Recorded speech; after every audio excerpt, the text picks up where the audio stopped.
On en parle? On parle de quoi? Mais peut-on en parler? Personne n'en parle?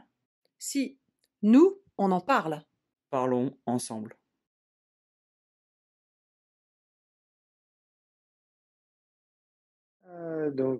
Merci beaucoup pour cette invitation. Donc, moi, c'est Sébastien Landry, je suis psychosexologue et j'ai une spécialité en cancérologie.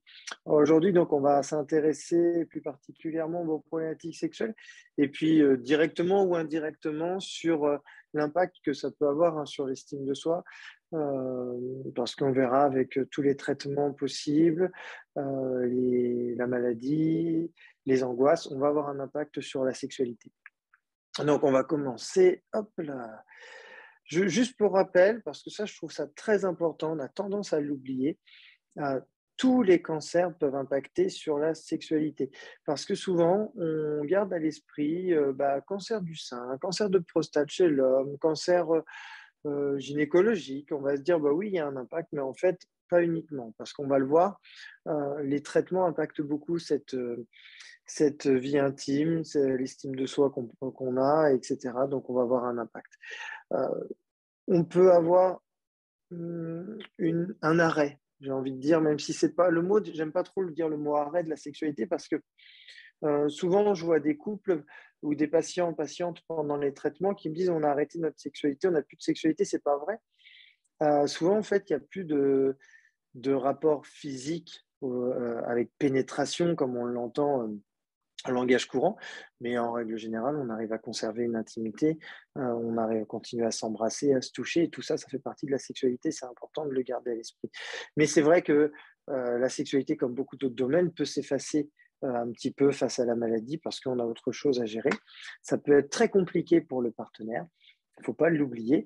Moi, je propose des rendez-vous, des consultations aussi pour le ou la partenaire, pour voir avec elle les problématiques qu'ils peuvent rencontrer, les peurs, les angoisses, la sexualité, est-ce qu'elle va revenir, etc. Donc, toutes ces problématiques-là qui sont aussi fréquentes pour le partenaire, on peut bien sûr aider à ce niveau-là également. Le cancer, que ce soit tant chez l'homme, chez la femme, et les traitements vont impacter la vie intime et sexuelle. On voit chez l'homme comme chez la femme, on va avoir des troubles du désir sexuel. Alors là, on voit que les troubles hormonaux vont impacter directement la libido, c'est-à-dire que pendant les traitements, il se peut que on n'ait plus cette pulsion sexuelle qui soit présente, plus envie de sexe. Ça, c'est lié au traitement, mais aussi sur le côté désir sexuel, c'est aussi lié à l'impact psychologique. Je me sens moins désirable quand je me regarde dans le miroir. J'ai plus mes cheveux, ça m'impacte. J'ai des douleurs, je me sens faible. Tous ces impacts qu'on peut avoir au niveau corporel et au niveau psychologique vont impacter le désir sexuel, c'est-à-dire cette envie d'avoir un rapport sexuel. Et on va avoir après des troubles de l'excitation, dysfonction érectile chez l'homme, sécheresse vaginale chez la femme, qui peuvent donner des douleurs à la pénétration, par exemple. Ça, c'est très fréquent. Et des difficultés à atteindre l'orgasme, le corps qui change, la musculature qui s'appauvrit. On change et du coup, on peut des fois avoir du mal à avoir un plaisir sexuel, à arriver à cet orgasme qui est le plaisir ultime. Et ce qu'on va retrouver chez l'homme comme chez la femme, c'est donc ces troubles du désir et tout ce qui peut être perturbation lors des rapports. L'incontinence, on en parlera tout à l'heure, ça aussi c'est un gros tabou. Mais ça impacte la sexualité. Et au niveau du couple, on va retrouver cette estime de soi, cette image de soi qui peut être altérée, qui peut être diminuée pendant les traitements. Cette remise en question qui va pouvoir impacter aussi le couple, la vision des choses qui peut changer. Donc tout ça, ça va forcément, il y a un avant, un pendant et un après cancer. On le dit pour tous les domaines, ça serait étonnant que la sexualité y échappe. Donc, on a aussi cet avant, pendant et après cancer dans la sexualité. Donc, on va voir aussi ces problématiques-là, d'où l'intérêt de ce type de conférence et également d'avoir des sexologues qui interviennent pendant ou après les traitements pour aider sur les répercussions que peut avoir la maladie et les traitements sur la sexualité. Dans un tout premier lieu, le corps. S'il y a bien quelque chose qui est fortement altéré pendant les traitements, c'est le corps. l'image que le miroir va nous renvoyer va être modifiée. C'est difficile d'envisager d'avoir un rapport sexuel avec quelqu'un, avec son partenaire, sa partenaire, de se trouver séduisant, séduisante, si soi-même, on ne se trouve plus séduisant. Si on n'arrive plus à se plaire, c'est difficile d'imaginer qu'on plaît aux autres. C'est important d'être capable de se regarder dans un miroir sans être dans une critique négative, parce que sinon, forcément, ça va impacter aussi l'attrait pour la sexualité et le partage que l'on peut avoir avec son ou sa partenaire. S'il y a de tels impacts qui se produisent, alors oui, bien sûr, s'il y a un sexologue, c'est bien, on va pouvoir le travailler, mais sinon, on peut se diriger aussi vers des professionnels comme les psychologues. La socio-esthétique, c'est quelque chose qui est vraiment très intéressant pour essayer de se réapproprier son corps, tout comme l'activité physique adaptée. Retrouver des liens plus amicaux avec son propre corps, se plaire à soi-même pour après se sentir désirable et pouvoir être dans un jeu de séduction et de rapport intime. Ça, c'est très important. Donc, il ne faut pas nier cet impact et il faut essayer de trouver des solutions pour aller mieux, pour se faire aider, parce que des fois, seul, c'est compliqué. C'est pour ça qu'on a mis en place autant de soins oncologiques de support, parce qu'il faut ne pas hésiter à demander de l'aide à un moment donné, à avoir quelques pistes de réflexion et de solutions pour pouvoir aller mieux. Ce corps qui est très important, là, c'est une notion que nous, on utilise, qu'on appelle le corps de soin. En fait, pendant les traitements, trop souvent palpé. Et vous êtes trop souvent palpé, ausculté, dénudé. Et en fait, on en perd un peu cette fonction érotique du corps. C'est-à-dire que le corps devient un corps de soin. C'est un objet de santé. On recherche, voir s'il y a des douleurs, si on sent encore, s'il y a une tumeur, est-ce qu'on la sent toujours, etc. Donc, en fait, le corps va devenir soin et va perdre sa fonction érotique parce que le toucher médical n'est pas érotique. Il ne faut pas qu'il soit érotique, bien entendu. Donc, on peut être dans cette incapacité, après, à retrouver du plaisir avec son propre corps et ne plus apprécier le contact physique de notre partenaire, par exemple. Eh bien, si c'est le cas, il faut pareil, ça ne va pas partir tout seul, ça. Donc, il faut consulter toujours sexologue ou psychologue, c'est vraiment, parce que c'est une dimension qui est psychologique, donc vraiment aller vers ces deux professionnels-là. Retrouver un lien plus agréable, donc la socio-esthétique, c'est sympa. Et puis, tout ce qui est massage, automassage, massage à deux.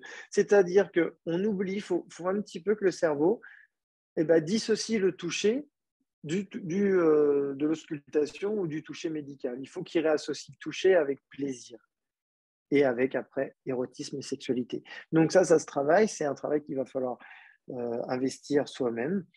Et puis, si besoin, se faire aider de professionnels pour essayer un peu de déconstruire ce qui s'est mis en place pendant les traitements pour après réinvestir son corps dans sa fonction plutôt de plaisir et de sexualité. La condition physique, elle est importante. Je vous ai dit tout à l'heure, l'activité physique adaptée, c'est vraiment un bon soin de support. Pourquoi ? Parce que, mine de rien, la sexualité, c'est physique. Alors, bien sûr, ce n'est pas un marathon, on est bien d'accord, mais on va mettre le corps en action. Là où il y a des douleurs, ça va être un frein. Là où il va y avoir des problèmes de tonus musculaire, et je pense notamment au périnée, où il peut y avoir des incontinences, on va en parler tout à l'heure, il va falloir régler le problème en travaillant la musculature. Donc, le corps est très, très important. Et l'activité physique va permettre de retrouver une silhouette peut-être proche de ce qu'on avait avant ou de ce qu'on envisage d'être, c'est-à-dire retrouver une cohérence entre ce que l'on pense de soi et ce que le miroir va nous renvoyer. Donc, ne pas hésiter en cas de douleur, d'aller vers des kinésithérapeutes, des professionnels en APA. Et puis, je pense aussi aux consultations douleurs qui sont très importantes, où c'est des algologues souvent qui prennent en charge ces problématiques de douleur. Et puis qui renvoient vers les professionnels des soins de support, parce qu'il ne faut pas avoir mal. On va en parler tout à l'heure dans la sexualité. La douleur est un gros, gros frein à la sexualité. On ne doit pas souffrir pendant les rapports sexuels, sinon notre tête va vous dire stop, c'est terminé, ça ne sert à rien. La sexualité doit rester une activité positive et plaisante. Là où il n'y a pas de plaisir, il n'y aura pas d'envie. Ça, c'est une certitude. Quand on s'intéresse à tout ce qui touche aux angoisses et aux représentations de la maladie, le cancer fait peur, c'est une certitude, ça renvoie à des angoisses, ça renvoie à de l'anxiété, ça renvoie à un futur qui est peut-être un peu flou, qui est peut-être incertain. Partout où il y a de l'angoisse, eh bien, la sexualité va être impactée. Le premier organe sexuel, c'est le cerveau.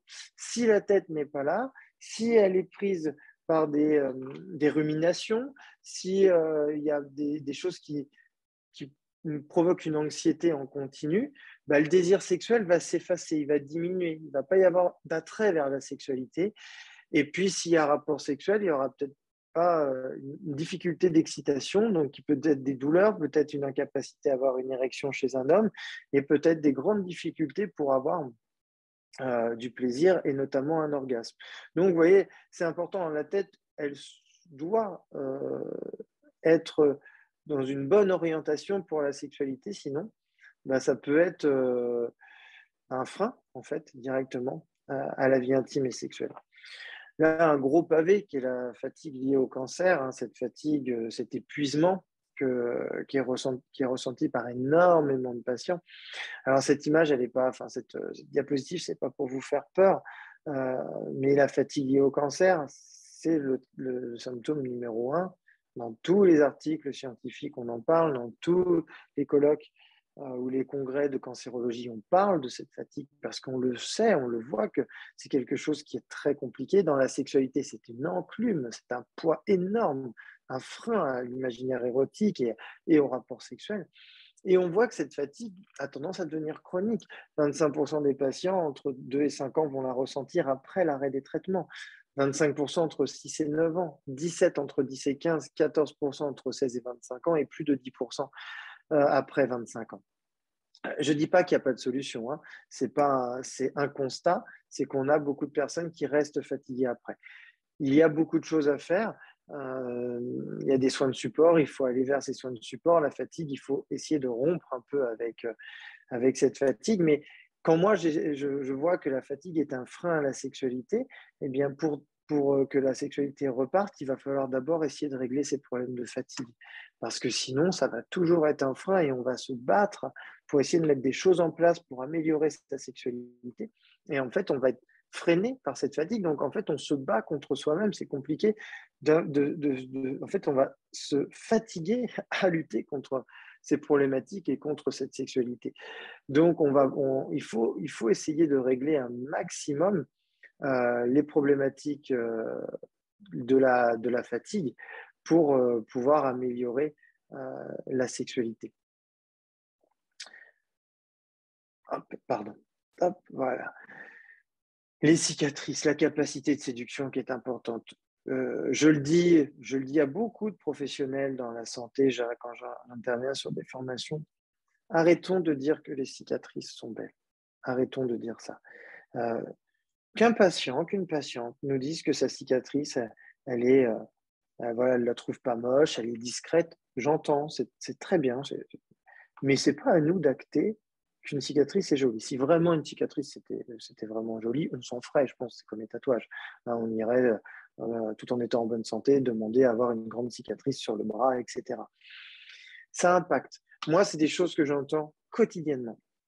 Les phrases que j'ai pu vous mettre là, comme comment voulez-vous qu'un homme ait envie de moi, j'ai perdu 12 kilos, je ressemble plus à rien, je veux pas que mon mari me voie nu avec toutes ses cicatrices, je veux pas lui faire peur. C'est des phrases que j'entends régulièrement. Le corps est impacté, les cicatrices renvoient à quelque chose, des fois à la maladie, bien sûr, à des inquiétudes, à des angoisses et à une partie esthétique que l'on a, hein, qu'on a tous de notre corps. On n'investit pas du tout. Chaque personne, c'est différent. On n'investit pas notre corps de la même façon. Il y a des personnes pour qui, je vais dire une bêtise, hein, le visage est très important. D'autres, ça va être vraiment le buste, j'en sais rien. D'autres personnes, les jambes, les cheveux. C'est-à-dire qu'on investit différemment notre corps. Et c'est important, c'est ce que notre corps permet de communiquer aux autres, c'est vraiment ce que l'on projette en fait quand on est dans la vie avec les personnes qui nous entourent. Donc il faut entendre cette souffrance, que ça peut être vraiment très compliqué, une cicatrice, que ça peut faire souffrir, parce qu'il va falloir aider en fait, nous c'est notre rôle hein, d'aider les patients pour essayer de s'approprier en fait ces cicatrices, d'essayer d'améliorer le lien que l'on peut avoir avec son propre corps pour essayer d'aller vers une sexualité, retrouver une sexualité plus positive. Donc aussi, ça, vous voyez, c'est quelque chose forcément qui va impacter la sexualité. Après, on a cette angoisse de performance que l'on voit de plus en plus, à la fois chez les hommes comme chez les femmes. Avant, vous savez, cette idée-là, c'était purement masculin. C'était vraiment, c'était chez l'homme, l'homme tout-puissant avec son pénis en érection qui fait des miracles. Hein. Enfin, pas tant que ça, mais c'est ce que l'homme croit. Et il faut absolument voilà, avoir une érection et c'est à l'homme de donner du plaisir, de tout faire, etc. Bon. Maintenant, c'est un petit peu, je ne dis pas que ça a complètement disparu, cette vision des choses, mais on voit que maintenant, même les femmes, dans cette idée de il faut que j'assure, il faut que je puisse tenir, il faut que, voilà, il faut que pas le devoir conjugal un petit peu, encore cette idée-là, de il faut que je réponde aux besoins de ma ou mon partenaire, etc. Tout ça, vous voyez, c'est de la performance. Il faut que j'arrive à faire ça, il faut que j'assure, faut que c'est de la performance. La sexualité, ça ne devrait pas être ça. Ça devrait être, j'ai envie de passer un bon moment avec toi. On s'allonge, on se caresse, on partage un moment d'intimité que l'on ne partage pas avec d'autres personnes. Donc, c'est notre sexualité. Que ça se termine en simplement des baisers, des caresses, super. Que ça se termine peut-être dans un rapport avec de la masturbation, très bien également. Que ça aille jusqu'à un coït avec pénétration, et ben pourquoi pas si on en a envie. Mais si les deux membres du couple en ont envie. C'est-à-dire qu'à partir, ce qui compte, c'est le plaisir, le partage et la communication. Quand on a mis ça en place, on a une sexualité qui est peut-être différente de celle avant la maladie, qui sera peut-être différente après. Mais la sexualité, j'ai envie de dire, il faut qu'elle bouge.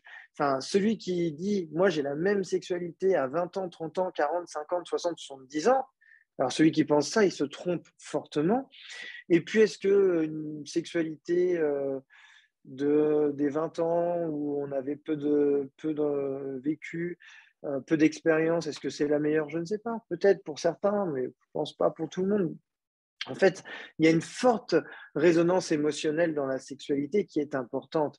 Et il faut se dire que c'est pas grave si aujourd'hui, il n'y a pas de rapport sexuel avec pénétration comme on faisait avant parce que c'est compliqué en ce moment, il y a de la fatigue, des douleurs, où j'accepte pas mon corps, donc je veux pas que tu me touches à cet endroit, etc.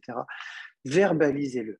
Il faut verbaliser pour faire comprendre aux partenaires que ce n'est pas une remise en question du couple qui se joue, c'est que simplement moi aujourd'hui, je suis pas à l'aise avec mon corps, je me sens épuisé, j'ai des douleurs, je ne peux pas avoir un rapport sexuel comme on faisait avant. Par contre, j'ai besoin de te sentir contre moi. J'ai besoin qu'on se caresse, qu'on s'embrasse.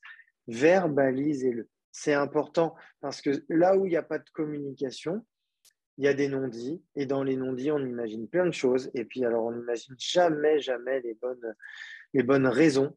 Et alors après, c'est des tensions dans le couple. Tout ça pour des idées voilà, de performance, de je ne vais pas assurer, etc. Il faut communiquer, c'est hyper important. Ce que je fais déjà aujourd'hui là avec vous, ça répond à ce manque d'informations sur les répercussions sexuelles que je trouve inadmissible et qui est vraiment inadmissible. C'est l'oncosexologie, donc les problématiques sexuelles en cancérologie sont connues. L'Institut national du cancer a mis l'oncosexologie dans les 6 soins de support. C'est presque une obligation pour les centres de le proposer, d'aborder cette thématique-là. Les médecins doivent vous l'aborder, les professionnels de santé doivent vous poser la question et doivent vous dire que les traitements ont des impacts sur la sexualité. Ce n'est pas normal quand ce n'est pas fait.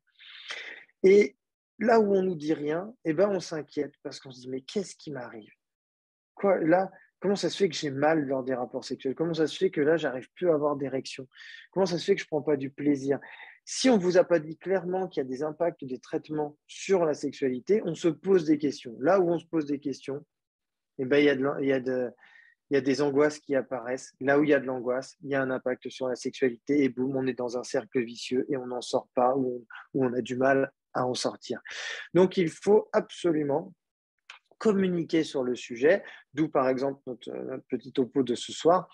Je ne réglerai pas tout plein de problèmes ce soir à travers ce que je vais dire, ça c'est une certitude, mais simplement pour que vous sachiez que les problématiques sexuelles sont fréquentes en cancérologie et qu'il y a des solutions.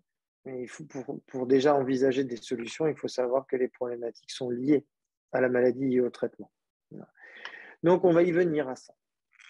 On va regarder un petit peu en étant terre à terre, un petit peu mécanique, mais bon, il y a le côté mécanique un peu dans la sexualité, même si ce n'est pas que ça, heureusement, mais il y a un côté mécanique, donc je vais vous en parler. Si on commence par les femmes. Chez la femme, ce qui est relativement fréquent, je ne fais quasiment pas une consultation avec une patiente sans qu'on aborde ce sujet-là, qui sont les douleurs à la pénétration, les dyspareunies. Les douleurs à la pénétration, vous voyez, ça peut provenir de quasiment tous les traitements qui ont en cancérologie.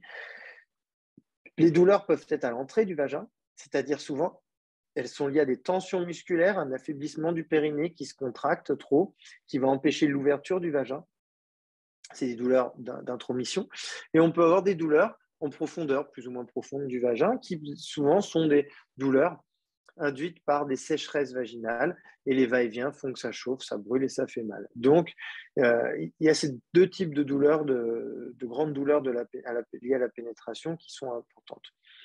On va avoir des changements de pH, des démangeaisons qui peuvent apparaître parce que le vagin est plutôt acide, il se défend avec les traitements, il peut passer en basique, il peut avoir du mal à se défendre, la lubrification est moins bonne, donc ça ne lubrifie pas, donc les bactéries qui rentrent ne ressortent pas, et on peut faire des petites infections comme ça, etc. Et être embêté en fait avec des inflammations lors des rapports sexuels, ça chauffe, ça brûle, je vais uriner après, l'urètre est inflammée, j'ai l'impression que j'ai comme si j'avais une infection urinaire, alors qu'en fait, ce n'en est pas une, c'est simplement lié à des frottements, etc. Donc, on peut se poser plein de questions, mais si on ne sait pas, on ne sait pas. Donc, il faut absolument en parler parce que ça, on a plein de solutions. En première intention, moi, je vous recommande les hydratants. Hydratants longue durée non hormonal, pas d'hormones, pas besoin de prescription. Je vais en pharmacie, je demande un hydratant vaginal pour au quotidien. Ce que je dis à mes patientes, c'est une crème de jour. Ce n'est pas un miracle. C'est-à-dire, on met une petite noisette sur son doigt, hop, juste à l'entrée du vagin tous les matins, et le produit va faire effet, va hydrater, va renourrir un peu le vagin, va apporter une lubrification qu'il y avait naturellement et qu'il n'y a plus. Donc ça, c'est intéressant. On a les ovules à l'acide hyaluronique. Si on n'a pas envie de mettre ça tous les jours, c'est un tous les 3-4 jours. C'est-à-dire que ça va redonner une hydratation pendant plusieurs jours avec l'ovule, si on n'a pas envie d'utiliser les hydratants. Ça, c'est en première intention. Ça règle ça résout pas forcément le problème, mais ça pallie au problème de sécheresse dans beaucoup de cas. Après, des fois, ça ne suffit pas. Après, on peut aller un peu plus loin, on peut utiliser des hormones, même si je sais que vous allez dire maintenant, si on a un cancer hormonosensible, les ovules à la colpotrophine sont des hormones légères qui restent dans le vagin, qui vous seront prescrits si vous le demandez par votre oncologue, hein, donc il connaît bien votre dossier. À faible dose, ça ne passe pas à travers le sang, ça ne déstabilisera pas une hormonothérapie, hein, ça a été montré, prouvé, et c'est plus efficace parce qu'on va redonner un peu d'hormones et le vagin aime bien les hormones pour fonctionner. Et si une patiente n'a pas de cancer hormonodépendant, on peut toujours prescrire le traitement substitutif hormonal qu'on peut recommander à une patiente qui n'a pas de cancer d'ailleurs, hein. Donc vous voyez, c'est des choses qui existent. Après, on peut aller un petit peu plus loin. On a des armes, hein, contre les sécheresses. On peut refaire un petit peu le vagin avec des injections d'acide hyaluronique directement dans la muqueuse, au niveau vaginal et au niveau de l'entrée du vagin.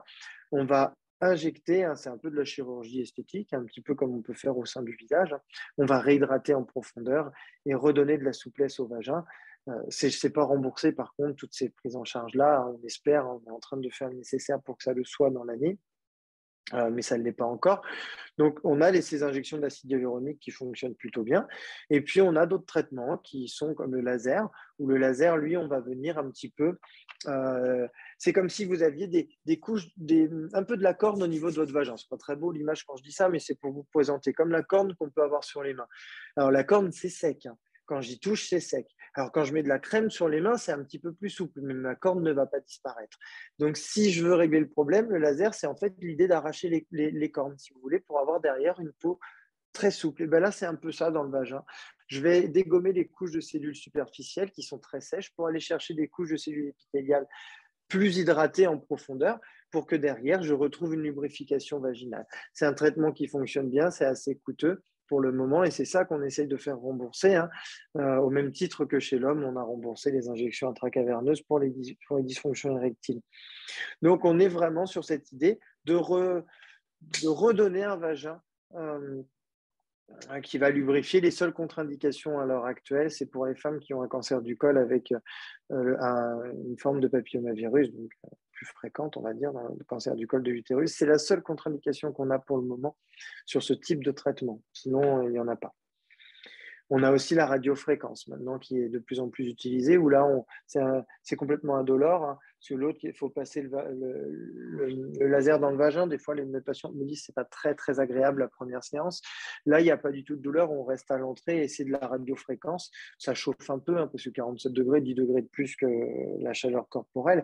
Mais c'est indolore et c'est le même principe que le laser, c'est d'aller vraiment redonner une hydratation au niveau du vagin. Donc, ce sont des outils qui sont très intéressants et qu'on se sert de plus en plus pour essayer de régler ces gros problèmes de sécheresse vaginale. Hop. Donc ça, c'était un petit peu chez la femme, vraiment pour le côté, vraiment, je vous ai dit mécanique, hein, mais c'est important parce que dans la sexualité, forcément, les douleurs vont impacter. Chez l'homme, souvent, c'est des douleurs d'érection liées à un mauvais dosage, mais c'est pas évident, des injections intracaverneuses directement dans le pénis pour provoquer l'érection. Le danger, c'est le priapisme, les érections qui durent plusieurs heures, donc ça, il faut faire attention. Donc, c'est l'urologue qui prescrit ce type de traitement et qui accompagne le patient, mais ça peut être intéressant pour récupérer des érections. Les douleurs éjaculatoires, l'homme aussi peut présenter des douleurs, surtout notamment au moment des éjaculations. Ça peut être simplement lié au traitement, ça peut être lié à de la chirurgie, d'autres traitements qui vont abîmer ou qui vont toucher des nerfs, mais il faut s'en assurer. C'est-à-dire que quand un patient a des douleurs éjaculatoire, on va demander une consultation avec un urologue pour voir si ce n'est pas l'urètre qui est inflammé, des problèmes de prostate ou des problèmes au niveau du testicule. Il faut qu'on intervienne si c'est le cas. S'il n'y a pas ces problématiques-là, c'est uniquement le traitement qui fait ça et ça peut prendre un peu de temps avant de disparaître. Ce n'est pas très, très agréable et ça peut se prolonger quelques mois des fois. Donc, chez l'homme, c'est pareil, on a les solutions mécaniques et médicales, comme on a vu chez la femme pour les sécheresses, parce qu'en fait, sécheresse vaginale et dysfonction érectile, on est au même niveau chez l'homme et chez la femme. C'est ce qu'on appelle les troubles de l'excitation sexuelle. Donc, pour ça, on va proposer ce que vous connaissez beaucoup, le Viagra, c'est-à-dire ce qu'on appelle, nous, les IPDE5, où en fait, ce sont des molécules qui vont permettre pas de donner une érection, mais de la faciliter et de la maintenir. Donc, il faut que l'érection elle soit psychogène, il faut qu'elle soit déclenchée par le cerveau, sinon le comprimé ne marchera pas. Par contre, on a les injections intracaverneuses qu'on fait directement dans le pénis, où là, pas besoin d'être excité, on va avoir une érection et on a créé le gel intra-urétral. C'est la même chose que les injections, sauf qu'on passe par l'urètre. Ces deux médicaments-là sont pris en charge par la Sécu, pas les IPDE5. Ces deux-là sont pris en charge, mais il faut que pour que même ces trois médicaments fonctionnent, il faut avoir, je pense au cas de personnes qui ont des cancers de prostate, il faut avoir préservé les bandelettes vasculaires et nerveuses au moins d'un côté de la prostate, sinon on ne pourra pas. La seule chose où on pourra récupérer, c'est avec ce vacuum, qui est une pompe à érection. Moi, je le recommande beaucoup à mes patients en termes de rééducation de la fonction érectile pour forcer le sang à aller dans les corps caverneux, forcer les muscles lisses à se contracter. On travaille le périnée en parallèle. On va booster un petit peu pour récupérer une fonction érectile. Donc, en termes de rééducation, c'est très intéressant. Et puis, si vraiment il n'y a aucune solution qui plaît au patient, qui ne fonctionne pas et qu'on est dans une grande souffrance, on a toujours la pose de prothèse. Mais là, c'est une chirurgie définitive où on va poser une prothèse pénienne à l'intérieur du pénis. On va changer les corps caverneux par des cylindres, on va mettre un ballonnet d'eau et en fait, tout est mécanique avec une petite pompe dans le testicule pour pouvoir passer l'eau du cylindre au faux corps caverneux pour créer une érection. Les sensations sont les mêmes, mais l'érection est complètement mécanique. Donc, vous voyez, on a des solutions d'un point de vue excitation sexuelle, tant chez l'homme que chez la femme. Donc, s'il y a des problèmes sexuels qu'on a vus au début, vous voyez, déjà ça, on peut y répondre. On a des armes. Il ne faut pas hésiter. Donc ça, c'est le côté vraiment plutôt mécanique. Après, je pense à l'incontinence qui a beaucoup d'impact au niveau psychologique. C'est un homme sur 3 de plus de 35 ans, une femme sur 3 de plus de 35 ans et un homme sur 5 de plus de 45 ans. Et on n'en parle jamais. C'est un gros tabou. En cancérologie, c'est très fréquent parce que le périnée est altéré. Si l'incontinence, elle est présente à l'effort physique, vous forcez un peu, il y a des urines qui passent, vous toussez, il y a quelques gouttes d'urine, vous riez, il y a des gouttes d'urine, c'est votre périnée qui est dystonique, il va falloir le travailler. Parce qu'après, on a cette incontinence coïtale qui peut apparaître pendant les rapports sexuels. Grosse perte de confiance en soi, d'image corporelle, etc. Perte du désir sexuel, parce que quand on a des urines qui sortent pendant les rapports sexuels, ben là, on prend un gros coup au moral quand même. Ça, tout de suite, boum. Alors déjà, pardon, les petits conseils, déjà, c'est de vider sa vessie avant un rapport sexuel. Des fois, c'est pas facile, mais il faut aussi y aller quand même. De travailler les muscles du plancher pelvien et puis de changer de position sexuelle. Pas de position où la vessie va être comprimée, soit contre le corps du partenaire, soit contre le lit, par exemple. Il faut des positions où il y a on n'écrase pas pour être tranquille. Donc ça, c'est important. Et tout de suite, il faut faire une rééducation du périnée. C'est ce que je recommande dans un premier temps. Kinésithérapeute ou sage-femme. De l'activité physique adaptée, il travaille beaucoup la musculature profonde, pareil. Tout ça, c'est important. Il va falloir me faire travailler ce périnée, le renforcer pour qu'il retrouve son rôle dans la continence. Le périnée est important chez la femme pour le plaisir, pour les orgasmes, et chez l'homme, il est très important aussi pour la fonction érectile. Donc ce muscle-là, ces 3 couches de muscles au niveau de cette zone qui s'appelle le périnée, sont extrêmement importants dans la sexualité et dans la continence. Donc c'est vraiment important de régler ces problématiques-là. Le désir sexuel, je vous ai dit, la libido, elle est impactée, la libido, elle est diminuée à cause des hormones qui diminuent et des fois, en cas d'hormonothérapie, alors là, c'est une castration chimique, donc plus d'hormones, donc on ne peut plus travailler avec sa libido. Par contre, le désir sexuel, c'est une dimension psychologique.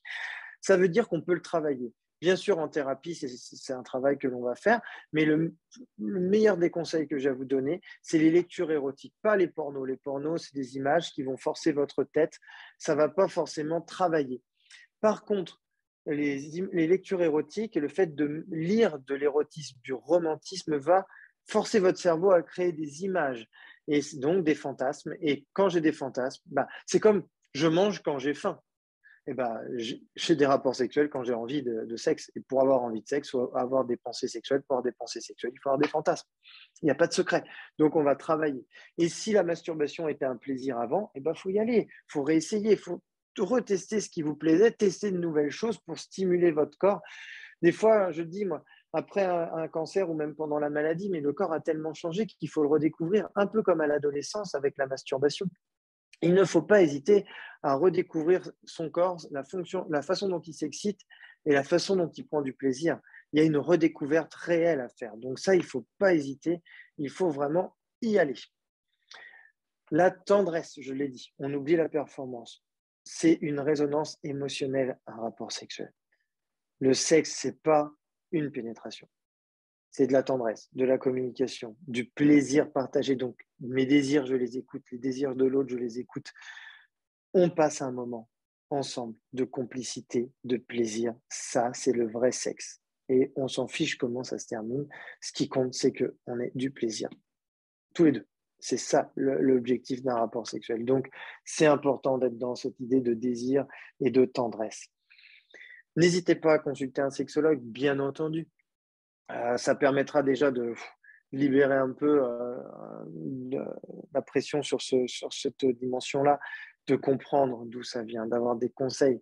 Moi, ne serait-ce qu'une consultation, vous ressortez avec des conseils pratico-pratiques à mettre en place et essayer d'améliorer la situation. C'est pas simplement je vais lui parler et puis c'est bon, je m'en vais, pas du tout. Et puis s'il y a besoin, on fait une thérapie. Mais c'est pas la majorité du temps, je fais pas des thérapies, on est beaucoup sur des conseils et des adaptations dans la sexualité pour essayer que ça reparte. Après, c'est vous qui remettez en place votre sexualité. Donc ça va être important. Qu'est-ce qui se passe aussi dans l'après-cancer? Pourquoi on se dit, pourquoi ça reste alors que le cancer est derrière nous? Parce que les effets secondaires ne disparaissent pas comme ça. Les bouleversements hormonaux peuvent être présents. Les altérations des sensations, le corps a changé, on ne le reconnaît plus. Les douleurs qui peuvent être encore là, cette fatigue, comme je vous ai dit, qui va perdurer. Si on a une vie intime très pauvre pendant les traitements, on ne se touche plus, on est des colocataires, des fois c'est difficile de repartir. Et puis après, tous ces impacts psychologiques comme la peur, les angoisses, la peur de la récidive, l'estime de soi qui est diminuée, l'image du corps, notre corps ne nous correspond pas, c'est pas nous, on ne se reconnaît pas. Tout ça, ça impacte et forcément, ça y joue sur la sexualité. Si on a mis entre parenthèses sa sexualité, ce qui est compréhensible, il ne faut pas culpabiliser, c'est très fréquent. Ça ne veut pas dire pénétration. Gardez ça à l'esprit. Le sexe n'est pas de la pénétration. La sexualité, c'est tout ce que je fais avec ma ou mon partenaire et que je fais avec personne d'autre. C'est notre sexualité. La communication centrale dans la sexualité. Tous les moments d'intimité primordiaux. Il faut y aller, il faut y aller. Tous ces moments passés ensemble sont importants. Caresses, câlins, baisers, massages, tout ce que vous voulez, il faut y aller. Donc, votre sexualité, elle peut repartir à n'importe quel moment. C'est juste, il faut oser et surtout communiquer. C'est très, très important. Voilà ce que je voulais vous dire. J'espère que j'ai tenu le temps. Hein. Ce n'est pas évident, 30 minutes. Mais voilà, tout ce que je voulais dire. Je vous laisse mes coordonnées. Il ne faut pas hésiter à me contacter. Je suis beaucoup présent, beaucoup sur les réseaux sociaux. J'écris pas mal d'ouvrages. En voici quelques-uns. Donc, s'il y a besoin d'une consultation, rapprochez-vous du comité. Ça peut être de la visio, ça peut être de la téléconsultation, ça peut être en présentiel, tout est envisageable. Et voilà ce que je voulais vous dire. J'espère que ça vous convient. Et s'il y a des questions, n'hésitez pas, j'y répondrai avec grand plaisir. Merci beaucoup. Merci beaucoup pour cette intervention. Je ne sais pas si vous avez des questions. En tout cas, c'est le moment. Vous pouvez échanger avec nous et avec surtout Sébastien Landry par l'onglet du coup questions-réponses. C'est marqué Q&R ou le chat, l'onglet discuter avec la petite bulle. Nous, on a reçu entre-temps, quand on a lancé la communication sur la conférence, on a reçu quelques questions. Donc, je vais commencer par vous les poser en attendant que les spectateurs posent les leurs. D'accord. Du coup, il y avait une première question plus sur la ménopause. Est-ce normal que je sois ménopausée à la suite de traitements hormonaux? Oui, tout dépend de l'âge. Alors, si les traitements sont terminés, ça dépend de son âge déjà, parce qu'en fait, des fois, on est proche de la ménopause et les traitements accélèrent en fait ce processus. Les traitements ont tendance à créer une ménopause induite. Donc, on va mettre comme si le corps était ménopausé, même si ce n'est pas une vraie ménopause parce que c'est artificiel. Et il s'avère que des fois, ça ne repart pas. Comme on peut avoir des fois un laps de temps assez important entre l'arrêt des traitements et des cycles qui repartent. Si on veut être persuadé d'être ménopausé, il faut en parler à son médecin traitant pour avoir une prise de sang et qu'on vérifie au niveau des hormones du cerveau, en fait, celles qui envoient les signaux de sécrétion au niveau des ovaires, si eux sont toujours actifs. Si ces hormones-là sont à zéro, on est ménopausé. Si elles ne le sont pas, on n'est pas ménopausé. Et après, il faut voir pourquoi les cycles ne repartent pas. Ok. Alors, on a une première question d'une personne qui est en live. Elle vous dit un très bel exposé. Mais quid des célibataires qui ne sont pas en couple et qui veulent l'être? Comment retrouver la confiance en soi avec un corps abîmé et ne pas faire peur à l'autre? C'est un peu le même principe, oui, c'est vrai, mais en fait, c'est célibataire ou en couple, j'ai envie de dire déjà, il faut déjà retrouver soi-même vraiment des rapports plus positifs avec son propre corps. Faut essayer moi, je dis, des fois, il faut être terre à terre. Qu'est-ce qui vous va plus dans votre corps? Je ne sais pas, je dis des exemples. Ça peut être une prise de poids ou au contraire une fonte musculaire importante. Ça peut être des cicatrices, ça peut être les cheveux. Enfin, voilà, il peut y avoir plein d'aspects. Ce qui est bien, c'est de voir un peu qu'est-ce qui ne va pas, qu'est-ce qui ne vous correspond pas, et d'essayer d'y remédier grâce aux soins de support ou autres techniques pour essayer d'essayer d'améliorer en fait ces points-là si c'est possible, si le corps peut de nouveau s'embellir à vos yeux. Parce que ça, c'est hyper important. C'est comme j'ai beaucoup de célibataires qui me disent à partir de quand je dis que j'ai eu un cancer ou que j'ai eu un cancer, par exemple. Moi, je dis, je suis désolé, mais la maladie, elle vous définit pas. On ne se présente pas, bonjour, je ne vais pas dire Sébastien, cancer de prostate. Non, ce n'est pas ça qui me définit. Avant de pouvoir se livrer et d'être dans l'intimité sur son état de santé, il faut créer une relation. Ça, on a tendance à l'oublier des fois. C'est très important. Et quand on sent en confiance avec quelqu'un, là, on peut aborder ces sujets-là. Mais c'est vrai que votre question, elle est hyper importante, hein, et je ne peux pas forcément répondre la pile pour vous, hein, parce que je ne sais pas quelles sont les difficultés que vous rencontrez, mais vraiment d'essayer dans cette démarche de creuser qu'est-ce qui ne va pas, qu'est-ce qui ne me satisfait pas, hein, et est-ce qu'il y a moyen d'arranger les choses ou pas, hein, parce que des fois, peut-être qu'on ne peut pas. Mais au moins d'être déjà dans cette démarche-là pour se plaire à soi. C'est hyper important de se plaire à soi-même, et après, on peut. Parce que si on se plaît, si on se trouve séduisant, séduisante, c'est plus facile de créer le désir chez l'autre que quand on ne se plaît pas. Et ça, c'est peu importe, hein, qu'on soit malade ou pas, il y a des gens, c'est pareil, hein, on le voit bien. Des gens qui ont du mal avec leur propre corps, qui ne s'aiment pas, ils ne se mettent pas en avant, hein. Quand on s'aime, on attire un peu plus le regard des autres et surtout, on est capable de voir qu'on s'intéresse à nous-mêmes.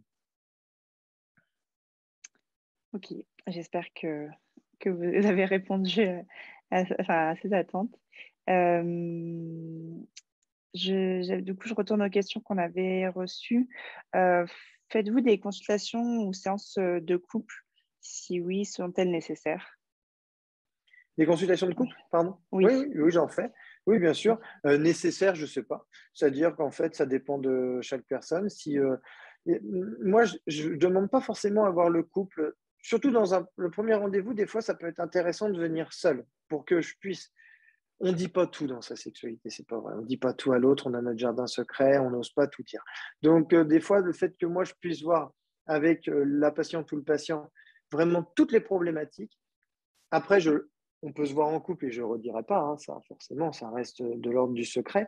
Mais ça me permet d'avoir une vision d'ensemble. Parce que des fois, quand le couple vient, bah, je vais poser des questions qui peuvent des fois mettre mal à l'aise de répondre devant l'autre. On ne va pas être complètement honnête, c'est tout à fait logique. Donc, dans un premier temps, ça peut être bien d'avoir un premier contact individuel. Mais après, si on veut venir en couple, venez en couple, c'est aucun souci. Et puis, mais il faut vraiment que ça soit une demande, voilà, des deux et que les deux personnes ont envie de venir. De toute façon, dans la sexualité, qu'on vienne seul ou enfin avec les consultations d'un sexologue, qu'on vienne seul ou à deux, si je vous recommande des choses, il faut que le partenaire soit d'accord parce que la sexualité, ça se fait à deux, ça ne se fait pas tout seul. Donc, enfin, ça peut se faire tout seul, mais là, dans les cas de couple, forcément, il faut que les deux soient en adéquation et en accord avec ce que je vais pouvoir proposer. Mais ce n'est pas une obligation d'être en couple. Ok.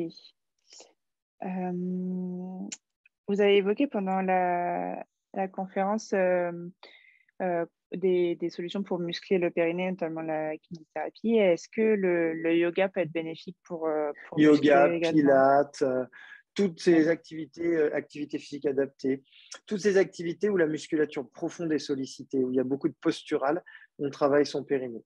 Par contre, on évite, quand on a des problèmes de périnée, surtout que dès qu'on voit qu'on a de l'incontinence, on évite tout ce qui est impact, hein, course à pied,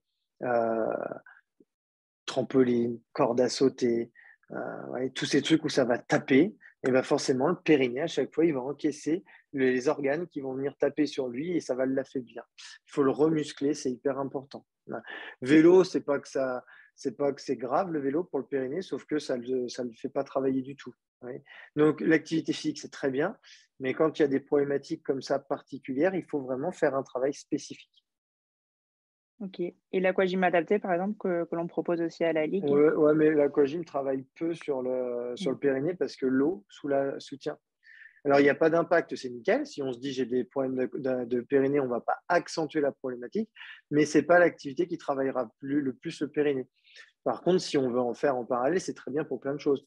Donc, mais par contre, voilà, là, il faut vraiment être dans un renforcement musculaire spécifique des muscles du périnée que normalement, en yoga, ça se travaille quasiment automatiquement. En pilates, il le travaille beaucoup. En APA, normalement, si vous en parlez au professionnel, il va vous faire un travail spécifique. Et kiné et sage-femme, c'est leur travail aussi, c'est leur métier quand on vient pour ce type de problématique. D'accord.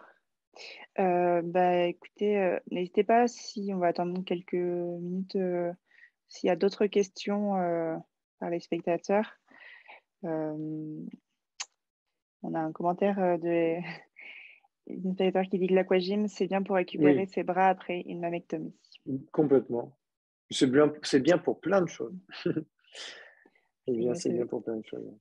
C'était, du coup, la question, c'était vraiment pour le périnée, mais c'est vrai que du coup, à côté, je pense Oui, oui. que l'activité physique L'activité adaptée, physique, c'est hyper important pour plein de choses et dans la maladie, pour les effets secondaires, pour récupérer une tonus, pour être plus autonome à l'effort, la fatigue liée au cancer, j'en ai parlé un peu, mais enfin, et c'est tout un sujet et c'est très important d'avoir un corps dynamique. Donc, l'activité physique, allez-y, hein. Surtout, n'hésitez pas. D'ailleurs, j'en profite, je vous ai mis le lien pour ceux qui n'ont pas vu cette webconférence. On a déjà abordé le sujet avec Sébastien Landry, la fatigue liée au cancer, lors d'une conférence l'an dernier. Donc, elle est disponible en replay comme celle-ci le sera. Écoutez, je crois qu'on n'a plus d'autres questions. Je ne sais pas si vous voulez ajouter quelque chose de votre côté. Non, c'est parfait pour moi. J'espère que ça vous a plu et que vous avez pu comprendre pas mal de choses. Je vois qu'il y a il y a une question. Ah oui. Alors, donc, merci Sébastien. Ça fait tellement de bien de se retrouver dans votre présentation. Enfin, je m'aperçois que la maladie a un impact sur la sexualité. Malgré tout, je n'ai plus du tout, mais du tout d'envie. Ça ne m'intéresse plus. Les séances avec un sexologue sont-elles suffisantes? Ne faut-il pas partir sur une thérapie avec un psychologue? Ça dépend, faut voir. Faut voir pourquoi ça bloque. Et des fois, la sexualité est-ce qu'elle est importante à ce moment de votre vie? Je ne sais pas. C'est difficile à répondre à cette question comme ça. Dans un premier temps, un sexologue, ça peut être intéressant. Peut-être ça peut suffire. Et peut-être que si vraiment il y a une problématique psychologique sous-jacente qui est vraiment très importante, normalement, le sexologue vous dira en parallèle, ça serait bien de voir un psychologue. Normalement, on ne fait pas tout. Moi, ça m'arrive de temps en temps. Je vois par exemple une dépression qui est profonde, qui est importante. Je ne vais pas gérer la dépression.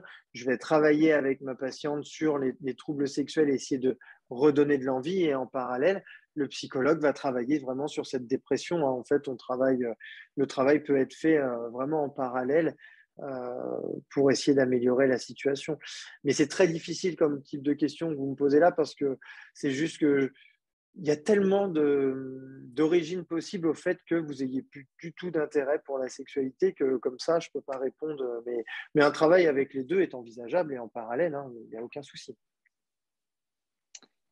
Oui, tout à fait. D'ailleurs, comme tous les soins de support que vous avez évoqués, la socio-esthéticienne, l'activité physique adaptée, c'est des choses que l'on propose, et soutien psychologique du coup, et sexo-psychologique, que l'on propose à la Ligue contre le cancer de Vendée et dans d'autres comités Oui. aussi également. Elle vous remercie pour votre Je vous en réponse. prie, avec plaisir. Écoutez, donc, comme je disais, vous pourrez retrouver cette webconférence en replay sur notre chaîne YouTube. On la mettra aussi, on la diffusera sur les réseaux sociaux. Et on vous enverra un petit questionnaire de satisfaction afin de s'améliorer pour les prochaines webconférences. Voilà, c'est tout pour moi et je vous souhaite à tous une bonne soirée et prenez soin de Merci beaucoup. Bonne soirée. vous. Au revoir. Au revoir.